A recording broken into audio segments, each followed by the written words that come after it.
It's tough at times like this to not be outraged beyond comprehension. Today, we remember Rachel Morin, a beloved mother of 5, whose life was brutally cut short on a serene hiking trail in Harford County, Maryland. I didn't think that we were ever going to have an end, that it was going to be a cold case. So I would like to applaud them.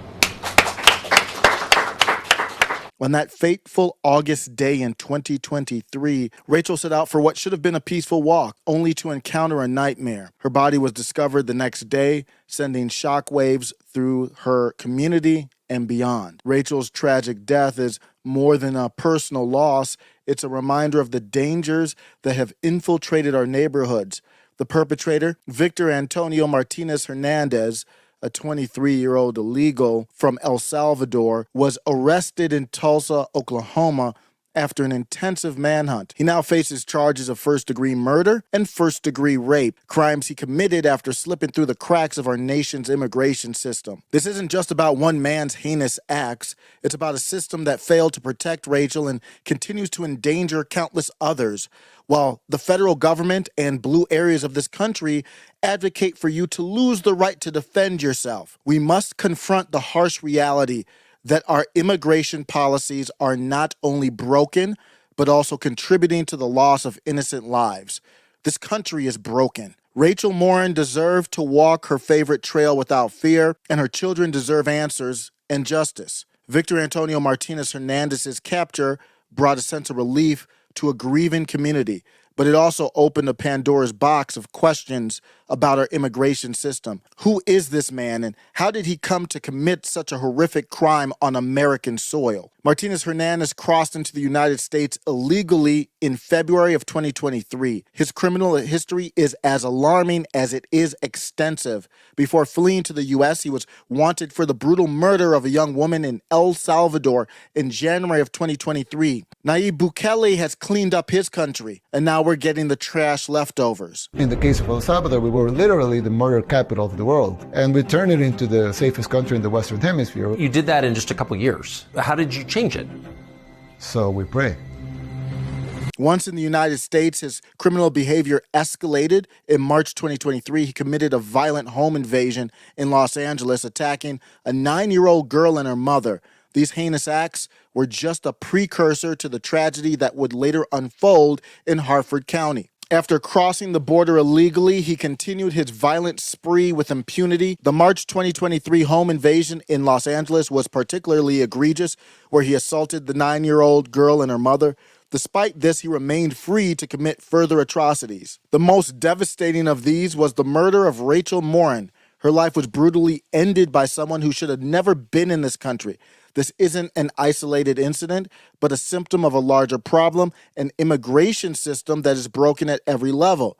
From these porous borders to the ineffective tracking of those who enter illegally, every stage of the process failed to protect American lives. The failures are manifold. Our borders are inadequately secured, allowing dangerous individuals to enter and re-enter at will. The bureaucratic red tape and lack of coordination between federal and local law enforcement agencies further exacerbate the issue. Policies intended to streamline and humanize immigration are instead providing loopholes for criminals to exploit. My friends on the populist left are just as bad on this topic as they are on the topic of money. I don't care what the cause is of the people coming to the border.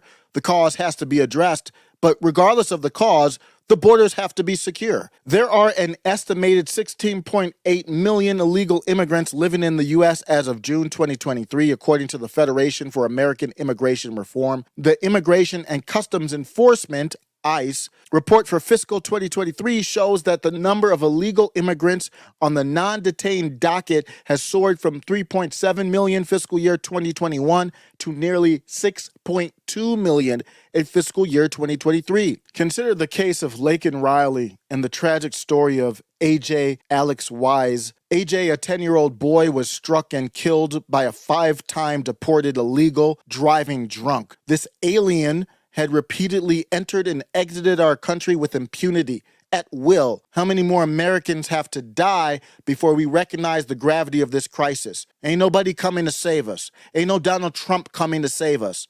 The sooner we realize that, the better. Living in fear has become our new normal. We deserve better protection from those who enter our country illegally. The current immigration policies make it nearly impossible for us to ensure community safety effectively. They're here. They have nothing to lose. This is only the start. The same Republican and Democrat regime machine that stole the 2020 election perpetuates these issues to maintain control over trillions of dollars, showing little regard for the lives it affects. They don't care about how many times it happens. They don't care who it happens to. There will be no course change. Trillions of dollars are at stake. Their power is at stake. As much as they pretend to, at least some of the Republicans, to agree with you, they are liars and should be treated as such. In Democrat-run cities, no woman should be walking or hiking alone anywhere anymore. It is becoming increasingly unsafe to drive in many cities due to illegal immigrants getting transportation without insurance, without driver's license, and nothing to lose, leading to various crimes, rapes, murders, car accidents, attacks, and theft. This is just the beginning. My father always told me, do not get involved with anyone who has nothing to lose. They are like a cat caught in a corner and they will do anything to get out. We need to address the centralized power that has corrupted the process.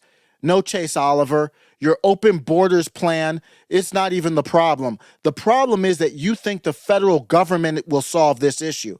This is going to be solved at the state level. We need to address the centralized power that has corrupted the process and allowed blue sanctuary states and cities to team up with the federal government. That's why we can't have centralized power. It leads towards corruption. Each state should handle the border on their own. The federal government should decide who is a citizen or not, but the federal government should stay the hell away from the border. These seditious and treasonous blue states often receive federal funding for being unconstitutionally sanctuaries, continuing to exacerbate the problem. The tragic story of Rachel Morin, like that of A.J. Wise, Laken Riley, and many others, shows the need for a complete overhaul, not just of our immigration policy, of the relationship of our country. This isn't about border security. It's not just about border security. It's about protecting the lives of our citizens. It's about our God-given right to separate peacefully. Let's hope and pray that they got the right man and the capture of Rachel's murderer provides her family with the closure they desperately need and deserve. Middle MAGA.